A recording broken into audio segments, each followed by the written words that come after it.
ఓం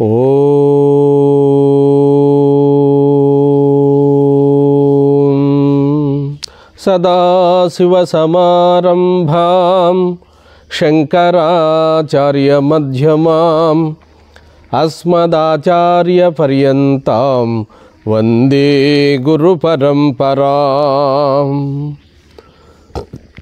దివ్యాత్మస్వరూపులైన ప్రియ ఆత్మ బంధువులారా, మనం కొంతకాలంగా ఈ ఆధ్యాత్మిక ప్రవచనములను జరుపుకుంటున్నాము.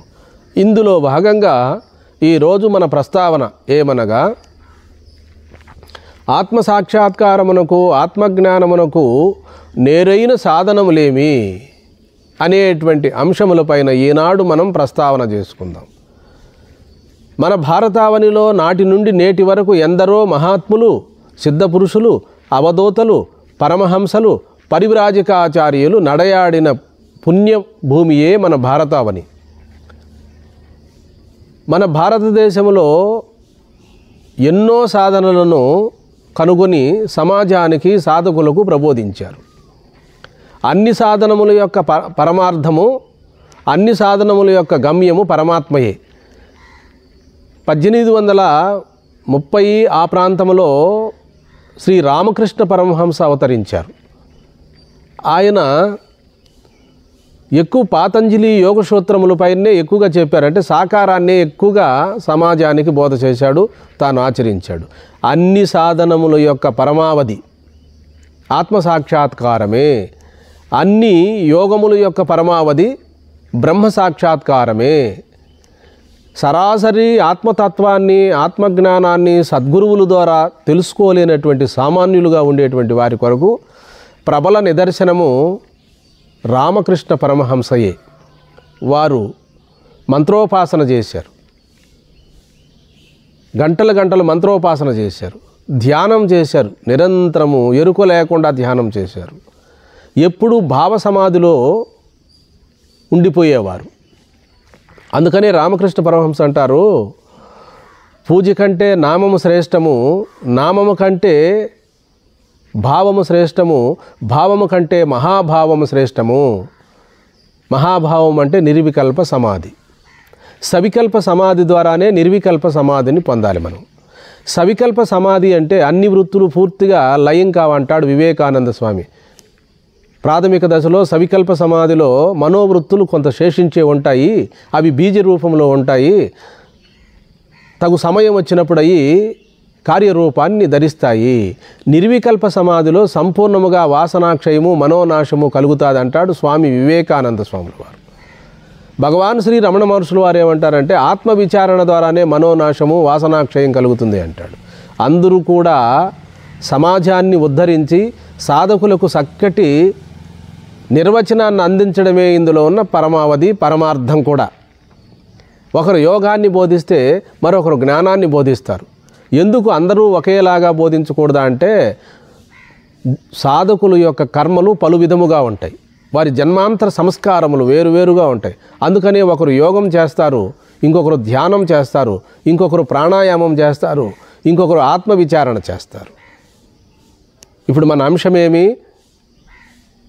ఆత్మజ్ఞానమునకు నేరైన సాధనములు. ఇంతకు పూర్వం కూడా మనము మన ప్రవచనాల్లో నేరైన సాధనలు చెప్పుకుంటూ వచ్చాం.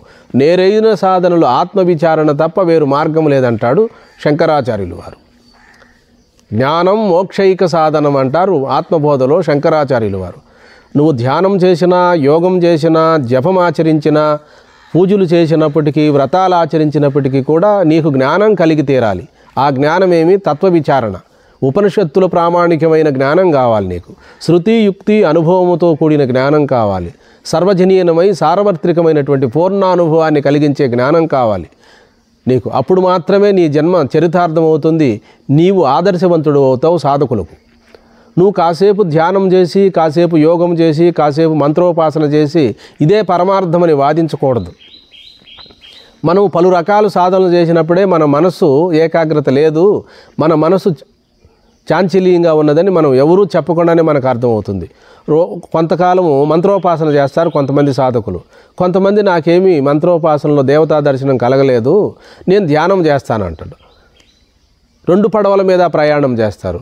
అందుకని మన ధర్మశాస్త్రాలు ఏం చెప్తున్నాయంటే, ఏ ఒక్క సాధనైనా నువ్వు పట్టుదలతో చేయగలిగిన నాడు నీకు ఆత్మజ్ఞానం కానీ నీవనుకున్న సాకార దర్శనం కానీ కలుగుతుంది అంటాడు రామకృష్ణ పరమహంస. ఏదో ఒక సాధనలో నువ్వు కొనసాగించాలి, నువ్వు స్థిరపడాలి. అందుకని శ్రీకృష్ణ పరమాత్మ ఉత్తర గీతలో ఇలా చెప్పారు. ఏం చెప్పారు?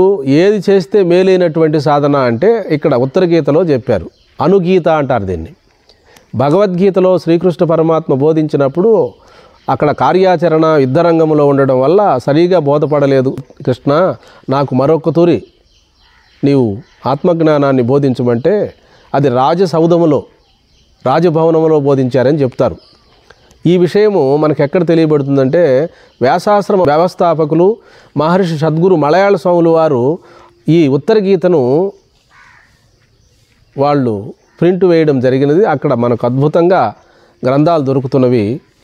అక్కడ మనకు ఏ గ్రంథాలు కావాలో లభిస్తున్నవి.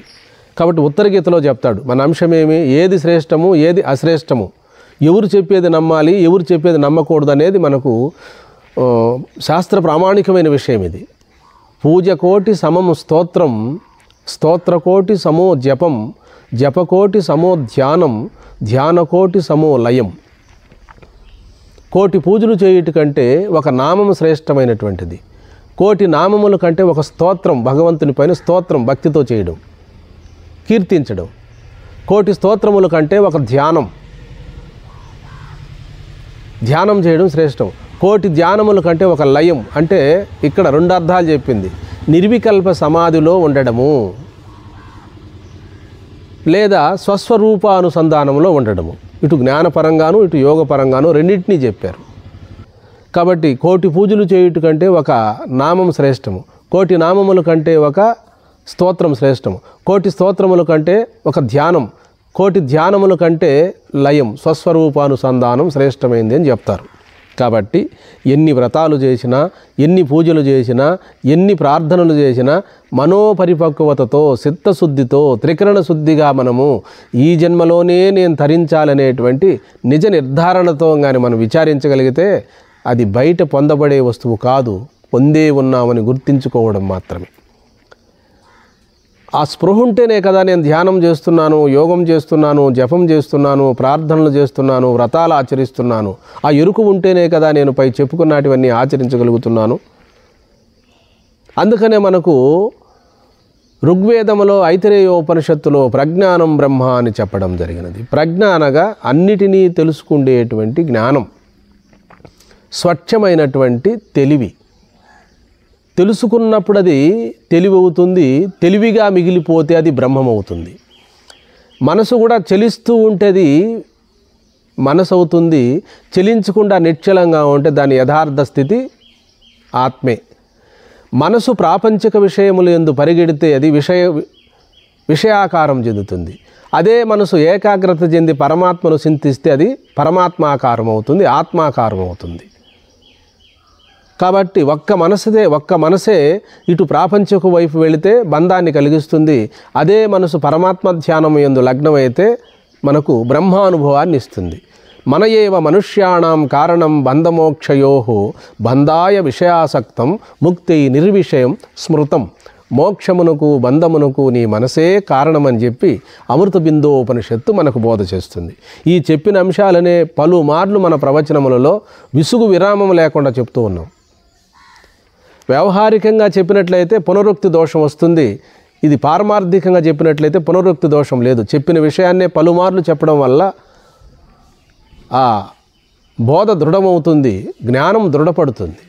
కాబట్టి దృఢపడడం అంటే ఏమో కాదు, ఇప్పుడు దేహమే నేను అనేటువంటి భావన ఎలాగైతే ఎవరూ చెప్పకుండా దృఢపడి ఉన్నదో అలాగే నేను ఆత్మనై ఉన్నాను.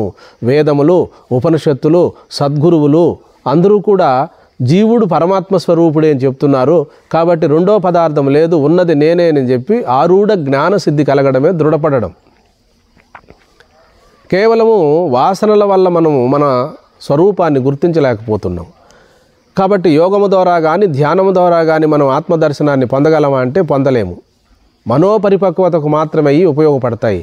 ఆత్మ విచారణ ద్వారా మాత్రమే మనము బ్రహ్మానుభవాన్ని పొందగలం. అందుకే జ్ఞానం మోక్షైక సాధనం అన్నారు ఆత్మబోధలో శంకరాచార్యులు వారు. కాబట్టి మనమంతా కూడా ఈ సాకారములో సిద్ధి పొంది నిరాకార తత్వాన్ని తన స్వరూపముగా అనుభవానికి తెచ్చుకోవాలి. శృతి యుక్తి అనుభవం సార్వత్రిక పూర్ణ అనుభవాన్ని పొందాలి. ఏ దేశం వాళ్ళైనా, స్త్రీలైనా, పురుషులైనా, బ్రాహ్మణులైనా, బ్రాహ్మణేతరులైనా, సామాన్యజనులైన, గ్రామీణ ప్రాంతాల్లో ఉండేవారైనా అందరిలో కూడా ఏకతీరుగా మారకుండా ఉండేటువంటిది మన ముక్కులోన శ్వాస. దీన్నే సర్వజనీనము అంటారు. అలాగే నేత్రములో, కంటిలో మారదు. ఏది? రూపం, చూపు మారదు. చెవిలోని శబ్దం మారదు. ముక్కులోని శ్వాస మారదు. కాబట్టి జాగ్రత్త, స్వప్న, సుషుప్తులు 3 అవస్థలు ఒకటిగానే ఉంటాయి. కాబట్టి ఎప్పుడు అందరికీ 140 కోట్ల మానవులలో నేనున్నాను అనేటువంటి ఆ స్ఫురణ కూడా మారదు. నేనున్నాననేటువంటి ఎరుక అందరికీ ఒకటిగానే ఉంటుంది. ఎవరిని అడిగినా నేనున్నాను అంటారు. తన గురించి తడువుకోకుండా చెప్తారు. నేనున్నానో లేనో అనేటువంటి ఎవరికి సందేహం కానీ అనుమానం ఉండదు. ఎందుకని? ఇది భూత వస్తువు, సిద్ధ వస్తువు. ఇది సాధనల ద్వారా పొందబడేది కాదు, ముందే సిద్ధమై ఉన్నటువంటి తత్వం. ఈ అంశాన్ని తెలియనటువంటి సాధక దశలో దాన్ని ప్రాప్తింపజేసుకోవాలి అనుకుంటాం మనం. నిజము దేవుడెరుగు, నీరు పల్లమెరుగు. ముందుగా నీవు ఆ సిద్ధవస్తు స్వరూపుడై ఉంటేనే నువ్వు ఇంకొక సాధన చేస్తున్నావు. ఆ ఎరుకు ఉంటేనే ధ్యానం చేస్తున్నావు. ఆ తెలివి ఉంటేనే ఇంకొక ఆసనాన్ని కానీ ప్రాణాయామాన్ని కానీ చేస్తున్నావు. ముందే ఉండబడినటువంటి సిద్ధ వస్తువు అది ప్రాప్తింపజేసుకోవడం కాదు, ప్రాప్తింపబడే ఉన్నది. మన స్వరూపమే బ్రహ్మమై ఉన్నది అని చెప్పి తెలిసినటువంటి మహనీయులు ఈ సత్యాలన్నిటినీ కూడా మనకు బోధ చేస్తున్నారు. కాబట్టి మనము మంత్రయోగం ద్వారా ఆత్మతత్వాన్ని పొందాలి, లేకుంటే మనకు అనుభవానికి రాదంటారు. ఇంకొకరేమో మరి హఠయోగం ద్వారానేనండి మనకు ఆత్మజ్ఞానం కలుగుతుంది, వేరే విధంగా రాదు అంటారు. ఇంకొకరేమో ఆ షట్చక్రాల మీదుగా పైకి వెళితే మాత్రము పైకి వెళితే తప్ప లేకుంటే ఆత్మానుభవం కలగదు. ఆ సుషుమ్నాలో ప్రాణశక్తిని సహస్రారం చేరిస్తేనే మనకి ఇది లభ్యమవుతుంది అంటారు. కానీ గురువులు కూడా అలాగే ఉన్నారండి. శిష్యులు ఏ విధమైనటువంటి అగమ్యంలో ఉన్నారో గురువులు కూడా చాలామంది ఇదే ఈ శాంభవి ముద్ర చెప్పేవాళ్ళు, హఠయోగం చెప్పేవాళ్ళు, మంత్రయోగం చెప్పేవాళ్ళు, లయయోగం చెప్పేవాళ్ళు, వీళ్ళెవరూ తప్పు కాదు. కానీ వారికి అనుభవానికి వచ్చిన జ్ఞానమే వాళ్ళు బోధ చేస్తున్నారు. ఆ మాత్రమన్నా ఉండాలి. అలా లేకపోతే మన భారతీయ సనాతన ధర్మం పక్కకెళ్ళిపోతుంది. కనీసం ఆ మాత్రమైన వారికి యోగము, ధ్యానము, తపస్సు చెప్తున్నారు. వీళ్ళను ఆస్తికులుగా తయారు చేస్తున్నారు. మరి జగమెరిగిన సత్యం ఏమి అంటే ఉపనిషత్తుల ప్రమాణముతో ఆ వేదమే పరమ ప్రమాణము, ఆ ఉపనిషత్తులే పరమ ప్రమాణం. అక్కడ 4 మహావాక్యాలను బోధ చేసి పరమాత్మను ఏదో సాధన చేసి పొందడం కాదు, నీ స్వరూపమే బ్రహ్మమని బోధించే గురువులు మనకు కావాలి. అటువంటి సద్గురువులు మనకు మన పుణ్యమా అన్నట్టుగా మనకు ప్రాప్తించినప్పుడు మన జన్మ చరితార్థం అవుతుంది. మనం పుట్టినందుకు ఆనాడే నిజమైనటువంటి స్థితిని మనము అనుభవానికి తెచ్చుకుంటాం. ఎవరో కొంతమంది యోగాసనాలు నేర్పుతారు, ఇవే కరెక్ట్ అని చెప్తారు. వాళ్ళ మేరకు అది కరెక్టే. ఇంకొందరు ప్రాణాయామం నేర్పుతారు, అదే కరెక్ట్ అనుకుంటారు. కానీ ఇవన్నీ మన భారతీయ సనాతన ఋషులు ఆచరించారా, ఆచరించలేదంటే వీళ్ళన్నీ ఆచరించారు. ఇవన్నీ ఆచరించి మన కోసం బోధ చేశారు. ఏనుగు పాదములో అన్ని పాదములు ఇమిడిపోయినట్లుగా యోగము, జపము, పూజలు, వ్రతాలు, ప్రార్థనలు, తీర్థయాత్రలు, సమారాధనలు, మంత్రయోగము, లయయోగము, హఠయోగము, రాజయోగము, సాంఖ్యము, తారకము, అమనస్కము, పరిపూర్ణము, ఏమేమి విద్యలున్నావో ఈ విద్యలన్నీ కూడా బహిరంగ సాధనలే కానీ అంతరంగ సాధనలు కాదన్నాడు. పరంపరా సాధనలే కానీ సాక్షాత్తు సాధనలు కాదన్నారు శంకరాచార్యులు వారు తమ భాష్యములలో. కర్మ ద్వారా నువ్వు ముక్తిని పొందలేవు. ఆ కర్మ నీకు ఈశ్వరార్పణ బుద్ధితో చేసినప్పుడు చిత్తశుద్ధిని ఇస్తుంది. ఆ మేరకేను. నీ కారు అమెరికాకు వెళ్ళదు, అక్కడి నుండి ఫ్లైట్లో మాత్రమే వెళ్ళాలి. నీ కారుకు అక్కడికి ఎయిర్పోర్ట్ వరకు మాత్రమే పర్మిషను, అక్కడికే వెళ్ళగలిగే తాహతు ఉంది. అది 20 లక్షల కారు అయినా కూడా అక్కడి నుండి ఫ్లైట్లో వెళ్ళాలి. ఇక్కడ పూజలు, వ్రతాలు, ప్రార్థనలు, తీర్థయాత్రలు, సమారాధనలు, ఇంకా ఏమేమి ఉన్నాయో ఇవన్నీ కూడా చిత్తశుద్ధిని, మనోపరిపక్వతనిస్తాయి. ఆ మేరకే కానీ వీటికి పై తత్వాన్ని, బ్రహ్మానుభవాన్ని ఇచ్చే సామర్థ్యము, యోగ్యత లేదు. నీవు ఏ రోజుటికైనా, ఏ క్షణానికైనా ఆత్మానుభవాన్ని పొందాలి అంటే సద్గురువుల ద్వారా ప్రజ్ఞానం బ్రహ్మ, అహం బ్రహ్మాస్మి, తత్వమసి, అయమాత్మా బ్రహ్మ అనే మహావాక్యముల యొక్క అంతరార్థాన్ని, గూఢార్థాన్ని నీవు గుర్తించి నీవు బ్రహ్మముగా మిగిలిపోవడమే కానీ నీవు ఏదో చేసి నువ్వు బ్రహ్మము కావడం కాదు. ఎందుకని? సిద్ధ వస్తువు కదా, నీవు ముందే ఉండబడినటువంటి స్వరూపము కదా, నీవు సాక్షాత్తు పరబ్రహ్మ స్వరూపుడివి కదా. కాబట్టి ఈ సాధనలన్నీ కూడా అందుకు సహాయపడతాయే కానీ సిద్ధ వస్తువును పుట్టించలేవు. ఎందుకంటే లేని పదార్థం అయితే పుట్టించాలి. ఎప్పుడూ సనాతనమై బ్రహ్మము తప్ప రెండో పదార్థం లేనప్పుడు దానికి పుట్టుకు కానీ మరి మరణము కానీ జననము కానీ లేనటువంటిది సనాతనం. ఆది అంతములు లేనిదే సనాతనం. కాబట్టి ఇవన్నీ కూడా ఆ తత్వాన్ని, ఆ యోగ్యతను, ఆ సూక్ష్మమైనటువంటి ఆ సూక్ష్మ బుద్ధిని మనం కలిగించాలి అంటే ఈ సత్కర్మలు ఆచరించాలి. అందుకనే శ్రీకృష్ణ పరమాత్మ భగవద్గీతలో కూడా నిష్కామ కర్మయోగాన్ని చెప్పారు. భగవద్గీతలో 18 అధ్యాయాల్లో ప్రతి అధ్యాయము యోగము, యోగం అనేటువంటి శబ్దాన్ని శ్రీకృష్ణ పరమాత్మ ప్రయోగించారు. అయితే మనం చెప్పుకున్న ఈ హఠయోగము, లయయోగము, రాజయోగం ఇవి కాదు. ఆయన యోగము అంటే జీవాత్మను పరమాత్మగా గుర్తించడమే, సమ్యక్ దృష్టిగా మనం మిగిలిపోవడమే. కాబట్టి కుండను చూస్తూనే మన్నుగా గుర్తించడమే అద్వైత దృష్టి, నగను చూస్తూనే బంగారాన్ని గుర్తించడమే సమ్యక్ దృష్టి, తరంగమును చూస్తూనే జలాన్ని గుర్తించడమే విజ్ఞాన దృష్టి, అలాగా ప్రపంచాన్ని చూస్తూనే తన స్వరూపాన్ని గుర్తించడమే పారమార్థిక దృష్టి. వ్యవహారిక జీవుణ్ణే పారమార్థిక బ్రహ్మముగా గుర్తించడమే. వ్యవహారానికి ఉపయోగపడే కుండనే మనం సూక్ష్మ దృష్టితో విచారించి అది మన్ను కంటే వేరు కాదని మూలతత్వాన్ని గుర్తించడం, మూల పదార్థాన్ని గుర్తించడం. కాబట్టి ఈ సూక్ష్మ తత్వాలన్నిటిని కూడా మన భారతీయ సనాతన ఋషులు మనకు అందజేశారు. మనము ఎవరిని ద్వేషించడం కానీ, ఎవరిని బాధించడం కానీ, ఎవరు చేసే సాధన తక్కువని కానీ కాకుండా మన జన్మను మనం చరితార్థం చేసుకోగలిగితే మనమే సమాజానికి ఆదర్శవంతులమై నిలుస్తాం. భగవాన్ శ్రీ రమణ మహర్షుల వారు అలాగే చేశారు. బ్రహ్మైక్యము చెందే వరకు ఇంకొక క్రియను పెట్టుకోకుండా తాను సహజ స్థితిలో ఉన్నారు. అందుకనే భగవాన్ రమణ మహర్షుల వారు నీవు నీ సహజ స్థితిలో ఉండుము, నీవు నీ స్వస్థితిలో ఉండుము అని చెప్పి ఈ యోగ ప్రక్రియలకు అన్నిటికీ కూడా మకుటాయమానమై ఆత్మానాత్మ విచారణతో తానెప్పుడు సాక్షి మాత్రుడుగా ఉన్నాడు. అటువంటి అభ్యాసం మనకు జన్మజన్మల సాఫల్యం వలన మనకు కలుగుతుంది.